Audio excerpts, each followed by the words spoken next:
Mauubos na lang at lahat ni Britney ang kanyang panibagong inumin ay hindi pa rin bumabalik sa table nila si Kenji. Nararamdaman na ni Britney ang tama ng alak sa katawan kung kaya naman dapat ay hinay-hinay lang ang inom niya. Dinaan na nga lang niya iyon sa pagkain ng mga chips na nakahain sa table. Ngunit hindi pa rin noon siya nakontento. Makikitang bored na siya kahit pa-relaxing naman ang paligid. Ilang beses niyang nilingon ang direksyon ng banyo at napahinga siya ng maluwag nang matanaw na si Kenji sa may bar counter. Matamang kausap ang kaibigan nito. Ayaw naman niyang lumapit. Baka isipin nito na hinahawakan niya ang lalaki sa leeg. Ninuli na lang niya ang sarili sa iniinom na alak na nakalimutan niyang slow down nga pala. Another glass, ma'am? Malambing na tanong ng waiter na lumapit sa table na makitang wala ng laman ng alak ang kanyang baso. Yeah, sure. Another one. Ngumiti siya sa waiter. Matapos ay muli ibinaling yung sa banda ni Kenji upang sipatin kung pabalik na ito ng table. Na makitang abala pa rin si Kenji na parang wala itong kasama ay ibinaling niya na yun sa magandang view sa malayo. Sumasayaw ang neon lights ng mga building sa harapan. Ilang beses siyang huminga ng malalim. Ang ganda ng view pero hindi niya alam kung bakit binabalot ng lungkot ang kanyang buong sistema. Bigla niyang naisip ang kapatid na bagamat lagi niya nang nakakausap nitong mga nakaraang buwan, parang bigla niya itong gustong makita. Come on, Britney. Hindi itong tamang oras para mag-emote ka. Lasing ka na ba? Parang sira na tanong niya. Suminok pa siya. Mahinang tumawa. Nang dumating ang panibagong order ng cocktail drinks ay straight niyang kinuha yon sa waiter at tumayo sa may gilid ng rooftop. Pinanood niya ang matayog na Petronas Tower. Ang galaw ng mga ilaw na nada-traffic na sasakyan sa malayo at abalang kalsada. Unti-unti siyang sumisimsim sa labi ng baso ng order niyang alak. Kung minsan na aminin niya, hindi mapigilang makaramdam ng ganito. Yung tipong okay naman ang lahat pero pakaramdam niya ay may kulang o may guwang sa puso niya. Nakuha naman na niya ang gusto niya habang kapiling niya pang anak pero may hinahanap ang katawan niya. Pakiramdam niya hindi pa rin siya kompleto. Tigil nga Britney, may alak lang sa katawan kaya ka sumisenti. Ano ka? Broken hearted? Tumawa pa siya upang pagaanin ng pakiramdam niya. Sa kabilang banda naman ay ilang minuto ng pinagmamasdan ni Kenji ang matamang bulto ni Britney na wala na doon sa kanyang upuan. Sinadya niyang huwag na munang bumalik sa kanilang table hanggang sa kumalma ang kanyang sarili. Marunong na siyang mag-control ngayon. Pero natatakot siya na baka pagdating kay Britney ay mawala na naman siya ng kontrol sa sarili. Bagamat nakatalikod ang babae ay kitang-kita niyang nararamdaman itong lungkot. Ilang taon man silang hindi nagkita, walang naging pagbabago sa dating asawa. Anong ginagawa niya doon nang makita niyang bahagyang nanginig ang balikat nito? Matapos na muling uminom sa kanyang hawak na baso ng alak ay pamartya na siyang sumugod kung nasan to. Wala na siyang pakialam kung mawalan man siya ng kontrol dito. Britney, hindi to sumagot o kahit man lang lingunin siya. Automatic at parang may sariling buhay na walang pakundangan na ni Kenji na niyakap ang bulto ni Britney mula sa likuran. Bagamat mainit ang hatid ng yakap nito ay parang binuhusan ng balde ng malamig na tubig ang katawan ni Britney. Nang reaksyon ay manigas ang katawan. Bakit ka umiiyak, ha? Paanas na tanong ni Kenji nang bahagyang silipin ng mukha ni Britney at nakitang bakas na mga luha. Ganun na lang ang iling ni Britney na pilit kinakalmang sarili para siyang hihimatayin sa yakap ng dating asawa. Sinubukan niyang kalasin ang yakap ni Kenji, ngunit masyadong mahigpit yon para magawa niyang makawala o masyado lang siyang mahina upang hindi niya yun maalis. Umiiyak ka ba dahil sa makay na yon? Naalala mong biglang nakaraan niyo? Nanghihinayang ka na hindi natuloy ang kasal niyong dalawa. Mahina niya pang bulong sa tenga ni Britney. Gusto siyang pagtawanan ni Britney dahil sa mga binibintang sa kanya. Ni hindi na nga niya maalalang dating nobyo tapos manghihinayang siya? Anong nakakahinayang dito? Wala. Saglit nga lang di siyang nalungkot. Bakit ko naman iiyakan at panghihinayangan ng lalaking yon, aber? Balik niya ng tanong. Hindi niya maintindihan kung bakit yun ang pumasok sa isipan niya. Bakit nga ba Britney? Hindi na mapirmi si Britney sa init ng hinanga nitong dumadapo sa kanyang leeg. Para siyang binabalik sa nakaraan nila kung saan siya nito paulit-ulit na binabaliw nang dahil doon. Ipinikit ni Britney ang kanyang mga mata, marina kinagat ang kanyang labi. Baka kung ano pang masabi. Kung hindi pa siya bibitawan ngayon ni Kenji, paniguradong siya ng kusang hahalik sa labi nito. Dala na mas sumidhi niya pang pananabik sa lalaki. Hindi na niya makontrol ang sarili na alam niyang nang dahil lang una siya sa alak Gahibla na lang ang natitira niyang konsentrasyon at pisi ng pagpipigil sa kanyang sarili. Kaunting-kaunti na lang yon, lalo't naramdaman niyang bumaba ang mainit na palad nito sa bewang niya. Pinaikot siya upang magkaharap silang dalawa. Tama ng inumahan. Umalakhak si Kenji na titig na sa mukha ni Britney. Binasa ang labi na parabang natuyong bigla. Mukhang lasing ka na. Kinuha niya sa braso ng alak na hawak ni Britney at nilapag na ito sa lamesa. Masakit ang naging tubo ng pinakawalang tawa ni Britney sa ginamit ni Kenji na call sign nila noong mag-asawa pa sila. Parang kinukurot ang puso niya ngayon na muli niyang narinig yun sa lalaki. Han, kailan pa ako pumayag na muli mong tawagin ng ganyan, Kenji? Titig niya sa mga mata nito. Naghahamon ng kanyang tono. Hindi sumagot si Kenji na titig naman sa labi ni Britney. Parang may pwerasang humahatak sa kanya na si Ilin ng halik yun at pagbigyan ng puso niya na kanina pa siya inuutosang angkinin. Ang labing yun. Nang mawala ng pakailam sa kanilang paligid. Shit, those lips tempting my patience. Bago pa muli makapagsalita si Britney ay maingat nang hinawakan na ni Kenji ang gilid ng leeg ng babae. Tumungon na siya upang abutin lang ang naghahamong labi nito at hindi na yun kayang labanan pa ni Kenji. Nang sandaling lumapat ang labi niya sa labi ni Britney, ay otomatikong sumara naman ang mga mata ni Britney na para bang kailangan niyang gawin ang bagay na yun upang mas namnamin ang halik na sa kanyang isipan ay kagaya ng maganda at imposibleng panaginip. I miss you so much, Britney. Pagkaraan ng ilang segundong halik ay nagawang usalin yun ni Kenji na parang wala na sa kanyang sarili. Sobrang na-miss kita. Ang buong ikaw, Han. Parang lalong nalasing naman si Britney sa kakaibang sensasyon na binibigay ng mga halik sa kanya ni Kenji. Banayad yon, puno ng pag-iingat. Nung unay hinahayaan niya lang ito na kahit na parang sasabog ng puso niya sa kaba, hindi niya pa rin tinutugunan kahit na gustong-gusto niya. Ngunit parang may sariling buhay ang kanyang mga kamay na kanina ay nakakuyom na unti-unting yumakap sa leeg ni Kenji. Hindi niya alam kung dala pa rin ng alak ang kanyang nararamdaman pero hindi niya mapigilang mas maiyak ng oras na yon. Yung tipong dapat masaya siya pero patuloy ang bagsak ng mga luha niya habang nakikipaghalikan. I miss you too, Kenji, so much. Mapungay ang mga matang sagot niyang nilakipan pa ng ngiti. Ang labi mo, ang katawan mo, miss na miss ko. Natigilan si Kenji sa paghalik na ginawa ng sabihin ni Britney. Sa mga sandaling yon, parang tumigil ang oras sa pagitan nila ng dating asawa. Saglit na naghinang ang kanilang mga mata na para bang nagkakaintindihan sa mga bagay na hindi magawang isatinig ng kanilang bibig na kapwa, nakaawang, halatang bitin sa halik na pinagsaluhan. Akmang muling halikan ni Kenji si Britney na biglang mawalan to ng ulirat. Sumandal ang mukha nito sa kanyang dibdib kaya naman kinailangan niyang hapitin ang bewang nito para hindi bumagsak. Ilang segundong natigilan si Kenji. Mahinang natawa matapos nakagatin ang sariling labi. Hawak ng isang kamay niya ang ulo ni Britney na nasa dibdib pa rin niya. Hindi makapaniwalang tutulugan siya ng dating asawa matapos nitong makipaghalikan. Buhay ng dugo niya at mas pasabikin pa siya. Nalasing yata ito sa alak na ininom. Maingat na binuhat siya ni Kenji at inihiga na muna sa sofa habang ang ulo nito inuunan niya sa kanyang isang hita. Hindi malaman kung matatawa ba siya o maiinis. Hindi niya maalalang ginawa sa kanya yung dati ni Britney. Kung may nagbago man dito sa pagdaan ng mga taon, masasabi niyang ito yon. Nakailang baso pa siya at kagad ng lalasing. Ginagantihan niya ba ako dahil lasing na lasing ako noon? Kaya nagpakalasing din siya ngayon. Tanong pa ni Kenji sa kawalan, natatawa pa rin. Hindi niya inalis ang tingin sa mukha ng dating asawa sa hita niya na banayad ang paghinga.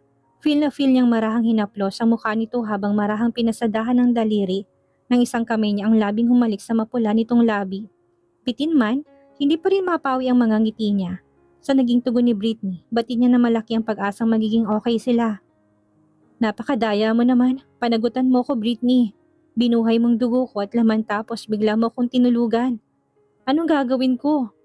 Hindi na rin nagtagal pa si Kenji sa bar at nagpa siya ng tapusin na ang gabi at umuwi na. Ilang baso pa ng kanyang ininom habang nasa hita pa rin ang natutulog na si Britney. Maingat na binuhat niya ang katawan nito pababa ng lugar. Tinanggihan niya ang offer ng ilang waiter na tutulungan siya. Ayaw niyang hawakan nila ang katawan ng dating asawa. Kaya niya na yon.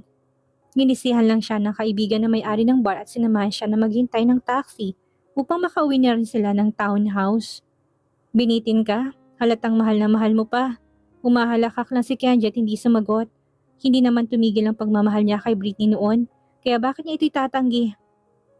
Mali-mali man ang desisyon niya sa buhay kaya sila nagkahiwalay. Willing siya na ibalik ang dating sila at handang maghintay. Muli niyang susuyuin at pasasagutin. May anak kayo, kaya may pag-asa pa na maging okay. Kaya huwag kang susukong subukan ulit.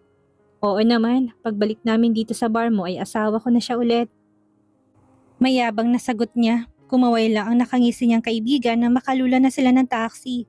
Tulog pa rin si Britney na kahit naalog sa katawan nito ay nanatili itong parang lantang gulay. Walang buhay, panakanakang umuungol pero hanggang doon lang. Muli niyang pinahiga ang ulo nito sa kanyang hita. Pagkapasok nila ng taxi, mahinang umungol lang ito habang kunot ang noo pero hindi naman nagising. Nakarating na sila sa harapan ng townhouse. Tulog pa rin si Britney. Muli niya itong binuhat dahil baka kapag inalalayan niya lang ay biglang bumagsak. Masisi pa siya nitong pinabayaan niya kapag napilayan to. Nang sana na itong unang pagkakataong nalasing ka, Britney, at nawala ng malay sa loob ng mga taong wala ako sa tabi mo.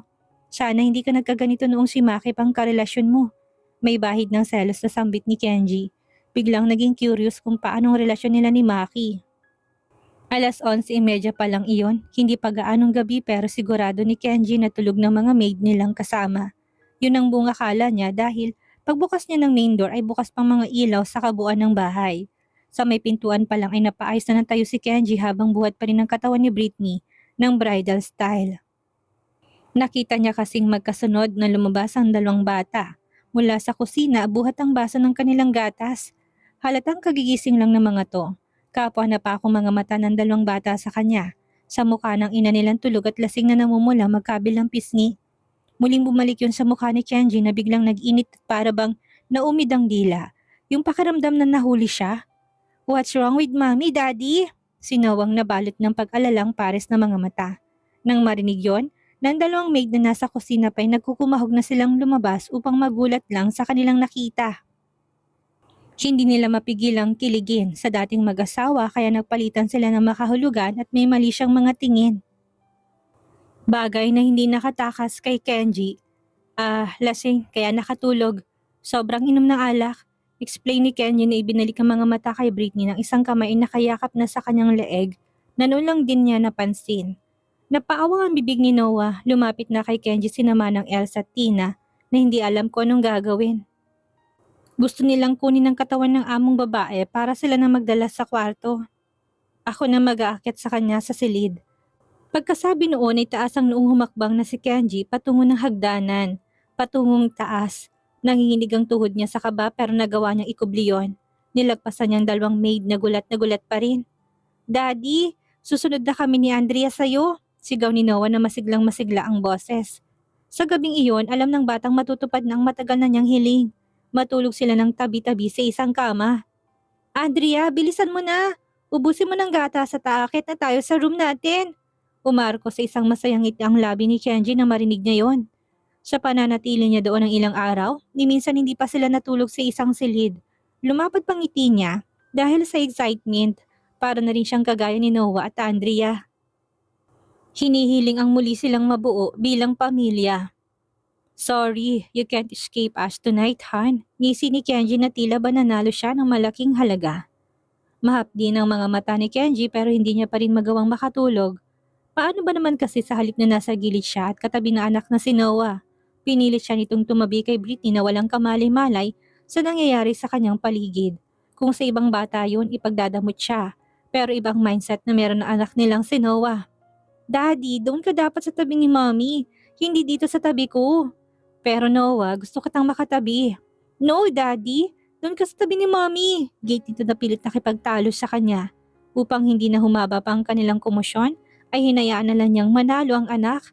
Kanina pa sila muling nakabalik sa mahimbing na pagtulog, pero si Kenji hindi mapakali sa kanyang pwesto. Sa bawat galaw niya ay dumidikit ang kanyang balat kay Britney, na pinabihisan niya pa kay Manang Elsa ng pantulog ng sa ganon ay maging komportable ito, kumpara sa masikip niyang dress na ginamit sa kanilang paglabas.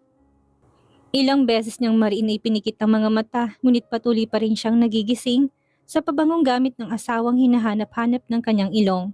Bagamat may kahalo yung alak, hindi nito natakpan at nagawang sakupin ng bagong taglay nito na siyang madalas na nagpapaturn on sa kanya sa kanilang nakaraan. Nakailang hinga na siya ng malalim. Lunok ng laway upang paulit-ulit na kalamayin at kontrolin ang sarili na wagang kininang labi nito. Nanigas pang katawan ni Kenji nang gumalaw si Britney at tumarap sa kanyang banda. Ipinatong pa nitong isang binti sa may bewang niya. Come on, Han. Huwag mong putulin ang PC ng self-control ko. Please lang. Nahirapang mahinang hinaing niya. Tinanggal niya yon ngunit muling binalik lang ni Britney. Bilang parusa ay hinarap niya ang dating asawa. Niyakap niya tinalikan ng malambot nitong labi. Mahinang napaungol si Kenji sa kakaibang init na hatid noon, ngunit nanatiling walang reaksyon si Britney. Naramdaman ni Kenji ang mabilis na pagkabuhay ng kanyang pagkalalaki. Napabalikwas na siya ng bangon at mabilis na tinungong banyo upang doon iraos ang init ng kanyang katawan. Hindi niya pwedeng galawin ang walang mali na dating asawa. Sa ngayon ay yun lang ang naisip niyang paraan. Doon palang kumalma ang katawan niya bago muling ipikit ang mga mata ay may ngiti sa labi na hinilikan niya sa noo si Britney. Doon pa lang siya hinila ng antok na hindi na namalayan kung anong oras na yon. Kumahimbing ang tulog ni Kenji, inatake naman ng panik si Britney pagkadilat pa lang ng kanyang mga mata at makita ito sa kanyang tabi. What the? Bakit nasa tabi kong lalaking to? Malakas na hiyaw ng utak niya. Matapos na natatarantang bumangon. Ang una niyang tinignan niya ng kanyang sarili, nakapantulog na siya. Ang huli niyang natatandaan ay nasa rooftop bar sila. Yakap siya nito at wala na. Doon na natapos ang alaala niya na nagdaang gabi. Nilingon niyang mga anak na mahimbing pa rin ang tulog. Muli niyang ibinalik ang paningin kay Kenji na payapa pang mahinang humihilik. Sinamantala ba nitong wala siyang malay na nagdaang gabi para makatabi? May nangyari ba sa kanilang dalawa?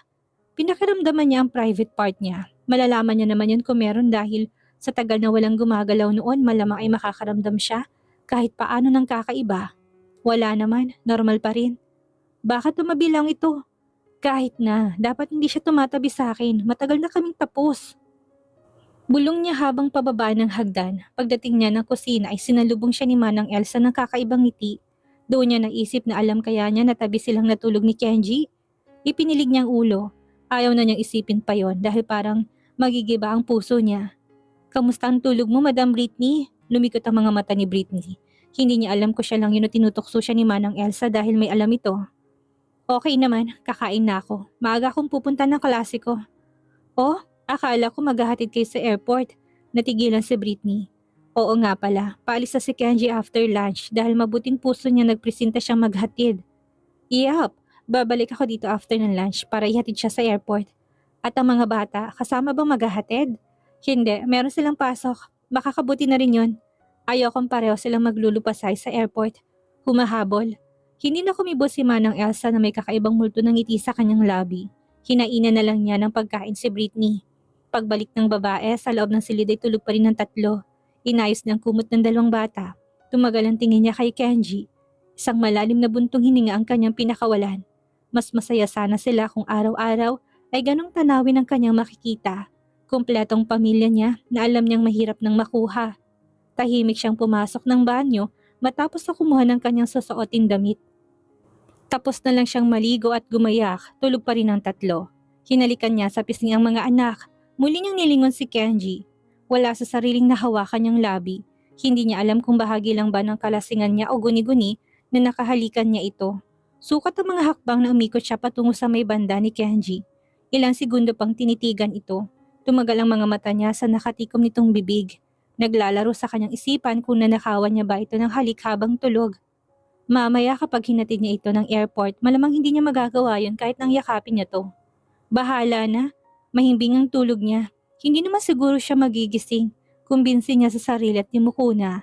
Kaunti-kaunti na lang sana at lalapat ng labi ni Britney kay Kenji nang biglang bumaksak ang ilang hibla ng buhok niya na basa sa mukha nito. Naging dahilan yun upang magising ang natutulog na si Kenji at mapadilat ng mga mata. Han?